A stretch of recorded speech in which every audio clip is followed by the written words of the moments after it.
Buenos días, ¿cómo están? ¿Cómo ha pasado? Qué Siempre un gusto gusto escuchar. saludarlos a ustedes y a su audiencia. Bien, gracias a Dios y qué gusto escucharlo, mi querido economista.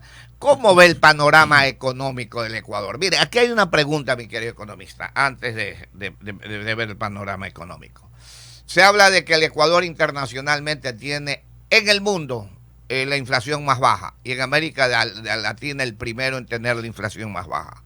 ¿Cómo nos puede explicar que teniendo esa inflación más baja en el mundo y aquí en América Latina, Ecuador tiene los problemas económicos que estamos viviendo terriblemente hoy? Yo creo que el 90% de las empresas del Ecuador. A ver, la inflación sencillamente lo que refleja es el crecimiento de los precios en el tiempo, ¿ok?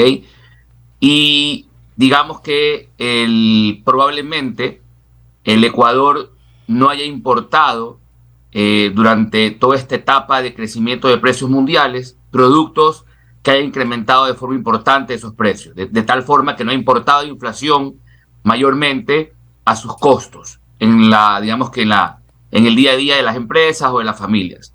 Por ejemplo, el primer mundo que suele importar alimentos en gran escala, probablemente sí tuvieron que importar inflación producto de que ciertos productos agrícolas a nivel mundial tuvieron cierto incremento de costos, sumado al incremento de los costos de transporte, que fueron no menores, lo cual hace que la estructura de costos no sea tan fácil de reducir en el tiempo, por ende los precios. En el Ecuador tenemos digamos, una estructura agrícola propia, donde para transportar la cebolla, la papa, la comida, básicamente es interno, ¿no? Entonces el costo de transportación para poder alimentar a la población, por un ejemplo, no tiene por qué incorporar costos de transporte naviero porque no lo requiere. Yo creo que esas particularidades, sí, han hecho que el Ecuador, por ejemplo, no tenga una inflación tan elevada como otras economías del mundo. Esa puede ser una explicación. La otra, que tiene varias facetas, o es multidimensional la inflación, cuando una economía crece también de forma acelerada, puede tener un incremento en los precios, porque a medida que la demanda agregada crece, sí, obviamente, mientras más dólares persiguen un número de bienes determinado, se van a revalorizar, por tanto hay incremento en precios. Entonces, una economía que está calentándose tiende a tener inflación, digamos que visible. Cuando una economía está, digamos que poniéndose cada vez más lenta, sí, vemos que la inflación cae. Recordemos que en la pandemia hubo deflación, porque como nadie consumía mayormente nada, solo en la subsistencia, hubo tasas de inflación negativas. Un poco eso explica eso, licenciado y economista. Ok, mi querido economista. Ahora, aparte de eso, ¿por qué la situación del Ecuador está como está económicamente? ¿Usted cómo la ve? ¿Bien, mediana o mal?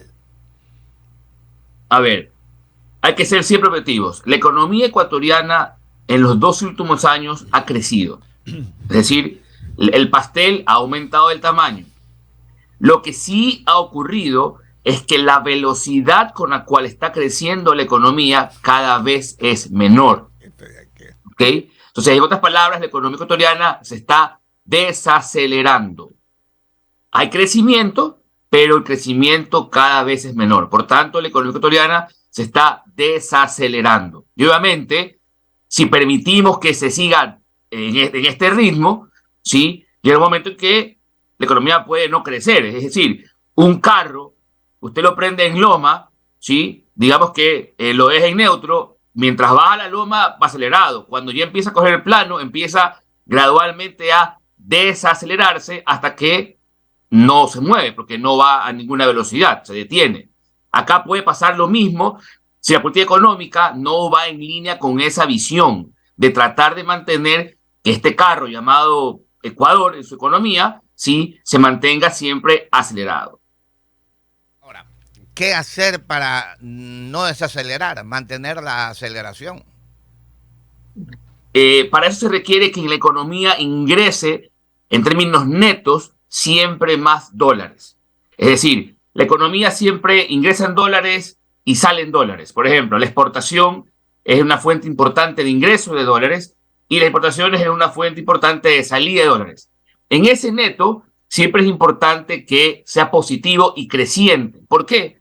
Porque mientras más dinero circula en la economía va a crecer más. ¿Por qué? Porque el dinero está asociado con mayor demanda y mayor demanda hace que se produzca más.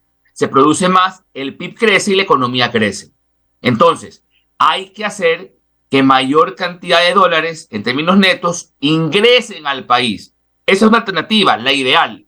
Segundo, si digamos que entra, pero no en la cantidad que uno desearía para que mueva la aguja, internamente sí se puede hacer lo que se denomina, yo lo denomino el efecto Caspiroleta, es decir, cuando la economía a través del crédito multiplica el dinero, sí hace que se sienta que hay más circulante en la economía. Entonces, si hay problemas en traer mayor divisas hacia el país, entonces el gobierno debería focalizarse en cómo hace que ese dinero que ingresó se multiplique en mayor medida, ¿ok? A través de, obviamente, de políticas que vayan a que aumente el crédito y se multiplique más el dinero entre mano y mano.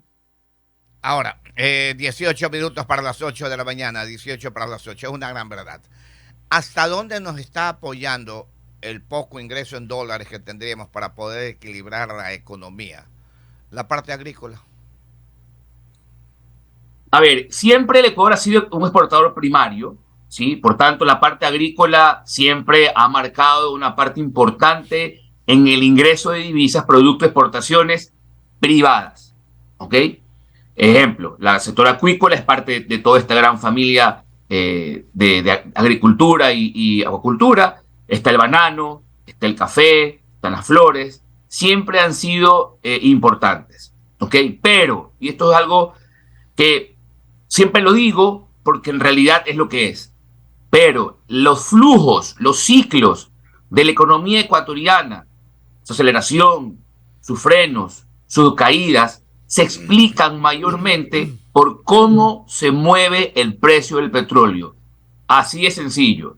Si el petróleo crece, la economía tiene, digamos que, una expectativa de crecer. Si el precio se estanca, entonces la economía ecuatoriana tendería a estancarse. Y así, si decrece el precio del petróleo. Nuestro ritmo de crecimiento está marcado por el petróleo. Y me dirá por qué. Porque la pregunta obvia es, pero si exportamos camarón y exportamos banano, ¿por qué seguimos dependiendo del petróleo?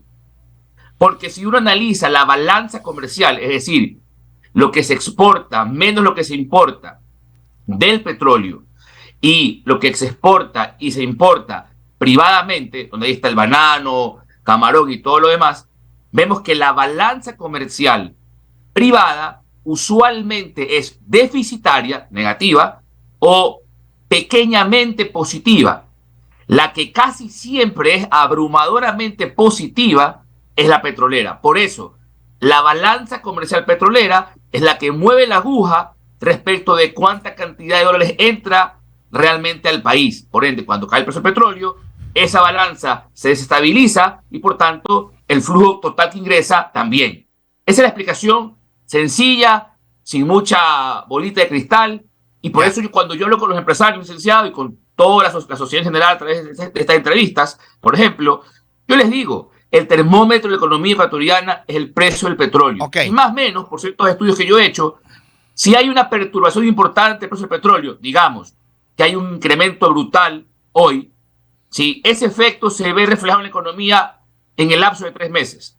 Y lo mismo si hay una caída importante.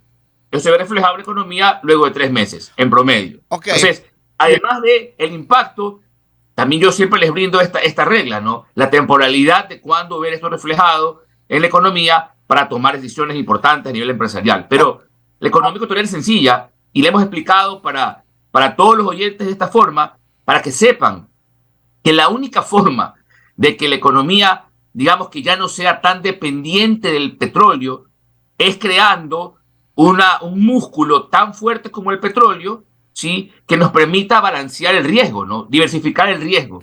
Y yo creo que el camino adecuado, lo he dicho varias veces desde algún tiempo atrás, sigue siendo la minería, licenciado. Ok, pero muchos problemas.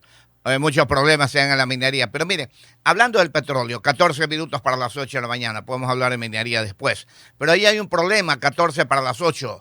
¿Y cuál es el problema que se presenta en el petróleo? Las subvenciones que se mantienen en la importación de los derivados para poder mover el país, por un lado. Por el otro lado, aparte de las subvenciones, la falta de procesamiento de nuestro petróleo aquí en el país.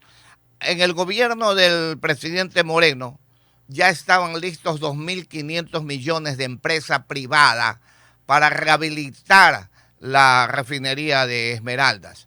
Pero realmente llegó el gobierno de Lazo y eso quedó allí abandonado definitivamente. No sabemos con qué otras intenciones. Se hablaba que en el gobierno de Lazo posiblemente iban a buscar 18.000 millones de dólares para armar la refinería de Manabí.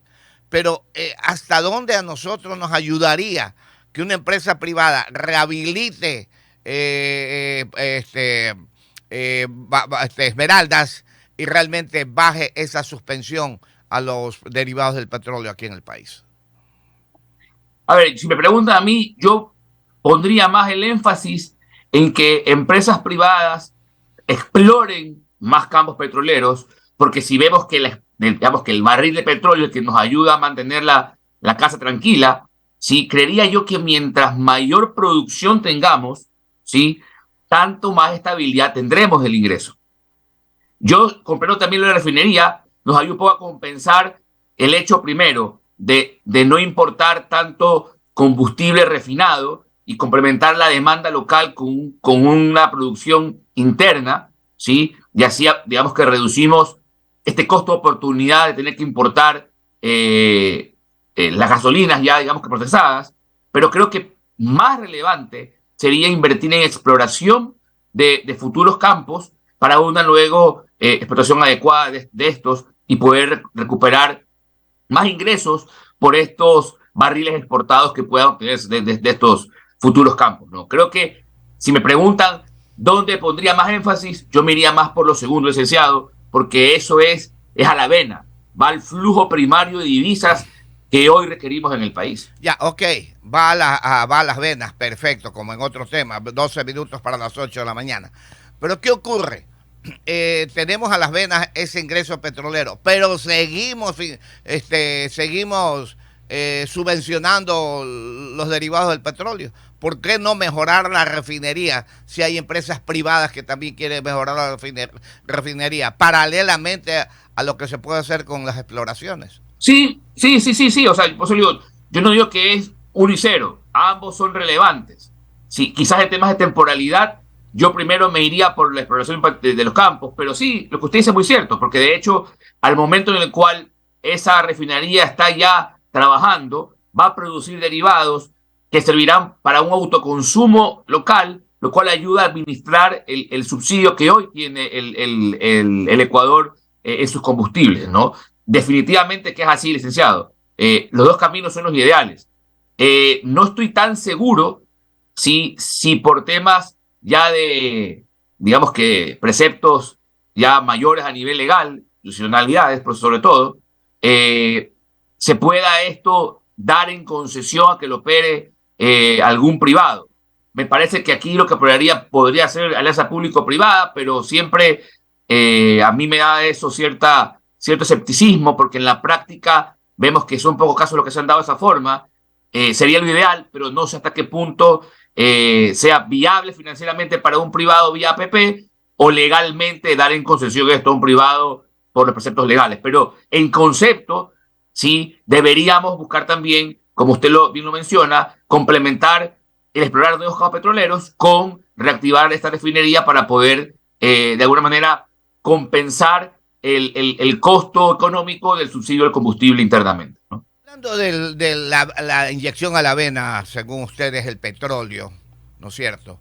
¿Qué pasa con el petróleo? Sí. El petróleo vende y cobra el Estado y va directo al Banco Central. ¿Y qué pasa con las empresas privadas, como el caso del camarón? Hablemos del camarón, del banano, que no van esos dineros directos al Banco Central, o sea, al Estado, sino que va a la empresa privada.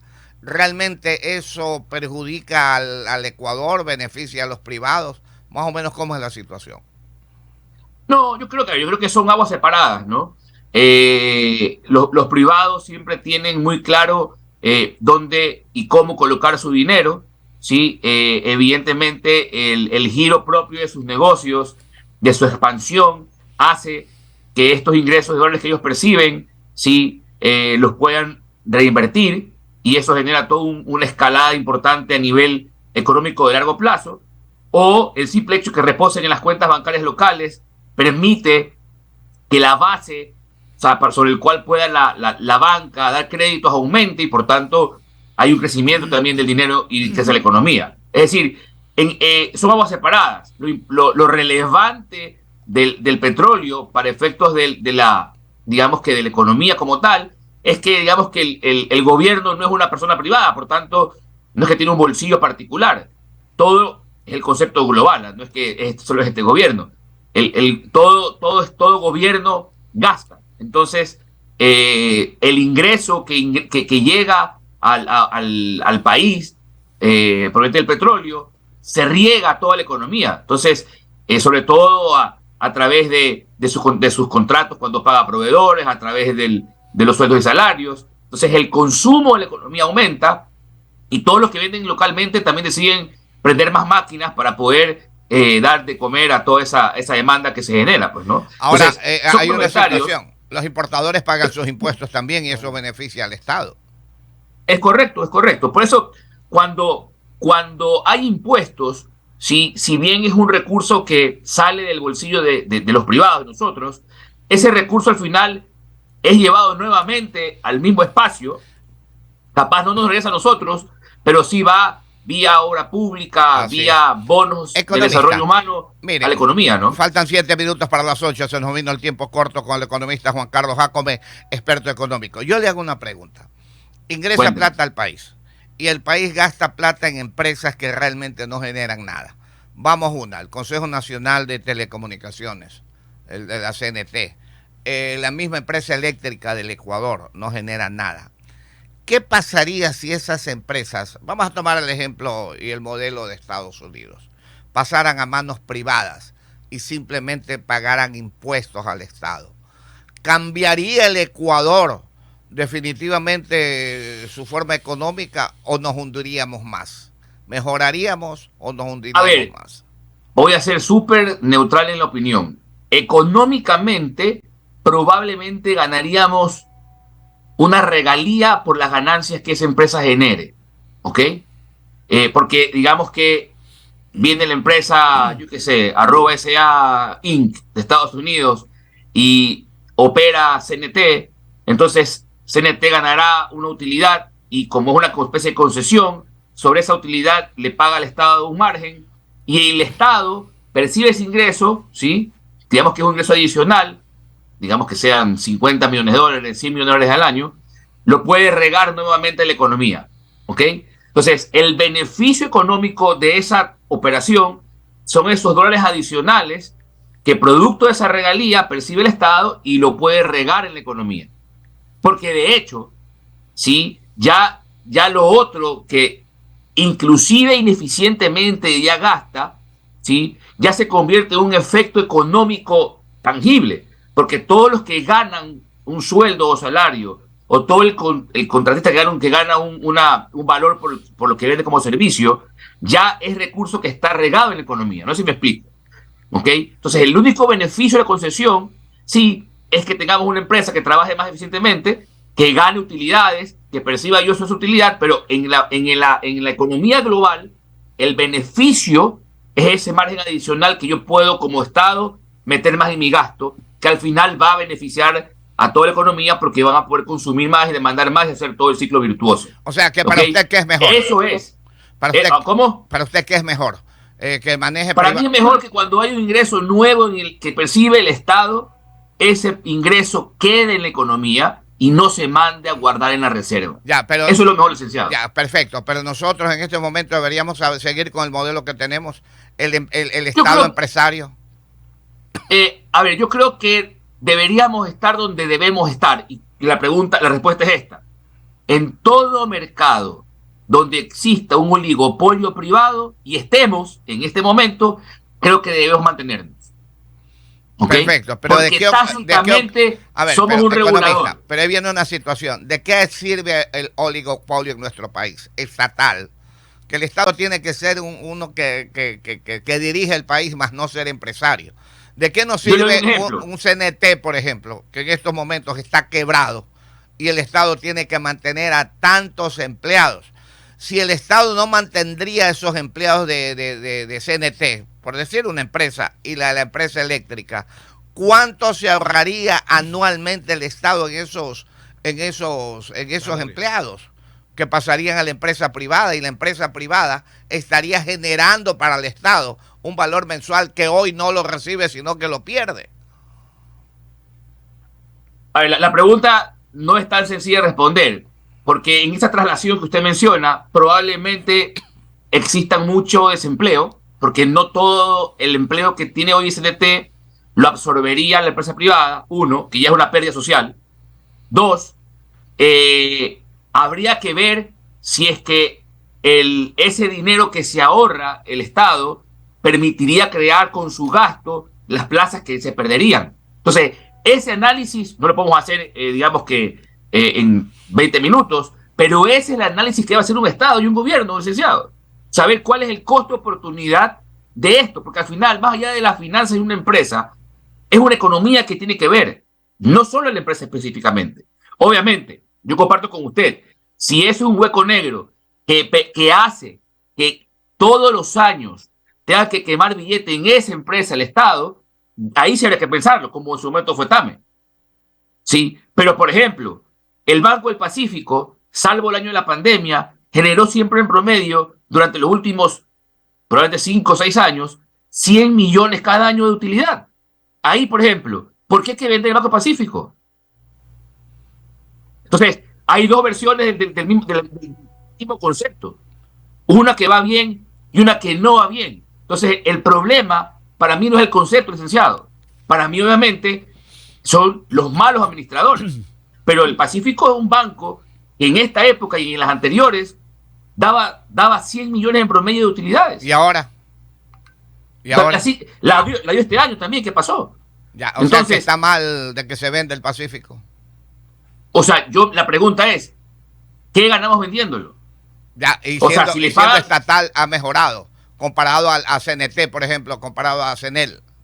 O sea, yo creo que es un banco bien administrado, siendo, o sea, accionista ulterior al Estado, ¿no? Mire, entonces, yo creo una cosa, economista. Nadie en el país, déjeme dar una información antes, nadie en el país se ha jactado, no que se ha jactado, se ha atrevido a hacer un estudio social y económico, si se cambia la forma de manejar el Estado. Yo le digo una cosa, que a lo mejor es un sacrilegio lo que estamos diciendo, pero si queremos achicar el tamaño del Estado, ¿de qué nos sirven las prefecturas que duplican el trabajo? ¿De qué nos sirven con un consejo de ¿cómo que se llama ese CPCC que se pelean? ¿Cómo que se llama el Consejo de Participación Ciudadana? ¿De qué nos sirven estos chiquitos que se llaman juntas parroquiales?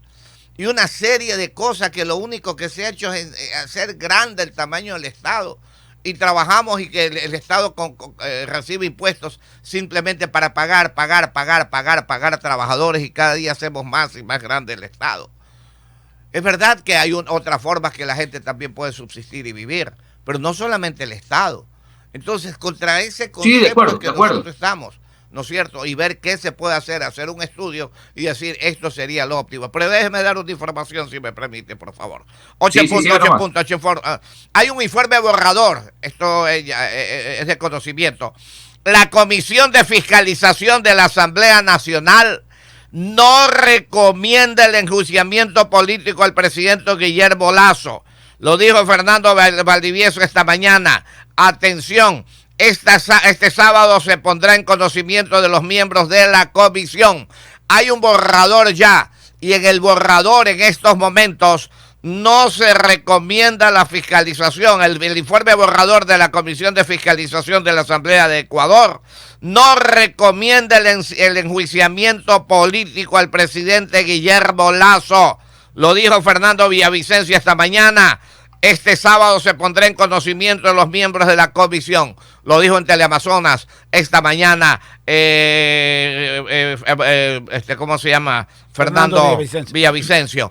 Esa es la información de última hora, mi querido economista. 8-1, 8-1. Entonces lo decíamos, continuando con la economía. Con la economía podríamos hablar todo el día, a pesar de que yo no soy economista, mi querido economista. Pero, ¿qué ocurre? De que ¿quién haría un estudio de esa naturaleza? Yo le digo así sencillamente. Los correos del Ecuador se eliminaron.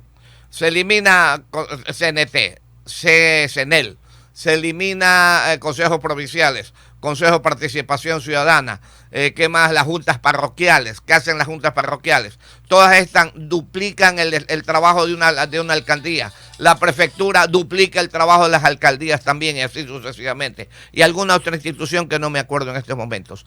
¿Cuánto dejaría el Estado de pagar mensual y mejorar la refinería de una u otra forma? Eliminamos el subsidio, bajamos el subsidio bárbaramente de la gasolina. Se bajaría el gasto de tantos miles de empleados que tiene el Estado. ¿Qué pasaría en esa figura? Sí, sería un Estado mucho más pequeño, ¿sí? Y evidentemente, yo comparto con usted, hay muchas redundancias territoriales que evidentemente deberían ser mapeadas de una manera distinta, para que generen primero, mayor eficiencia en su funcionamiento, y segundo, eso implicaría menor costo. Pero yo voy más allá, licenciado, porque en realidad, ¿qué es lo que debería ocurrir? ¿Sí? Y eso creo que todos lo vivimos cotidianamente, pero digamos que somos poco conscientes de aquello. Siempre nosotros como individuos decimos, es que debería en el Ecuador haber mejor salud. Ok, ¿qué es mejor salud?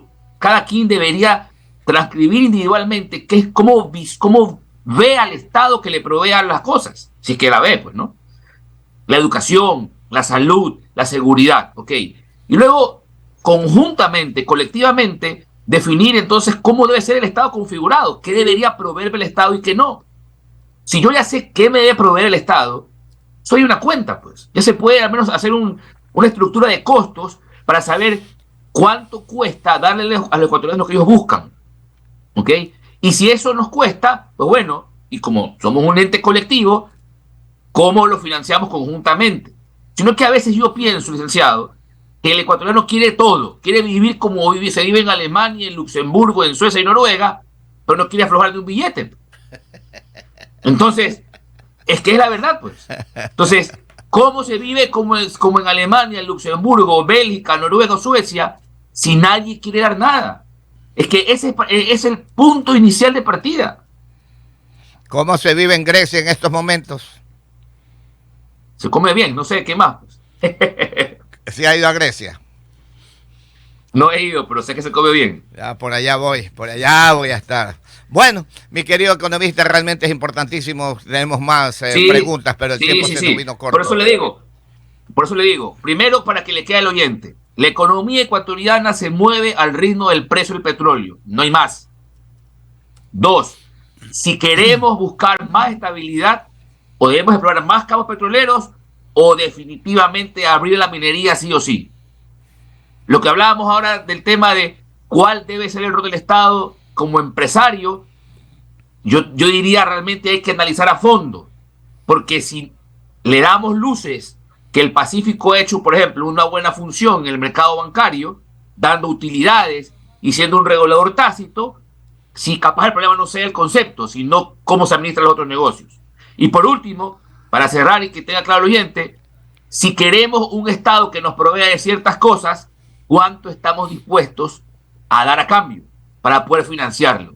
Si somos doble vía, podremos construir un mejor Ecuador, pero si no, estaremos complicados hasta que todos lleguemos a un acuerdo. Y me había olvidado de Petroecuador, que tiene 11,000 empleados, mi querido, solamente ahí, imagínense, todo el billete que medio ganan van para los empleados. Y olvídense, baja el petróleo, ni los empleados pueden cobrar definitivamente. El país tiene que cambiar. ¿Y con qué sueldos?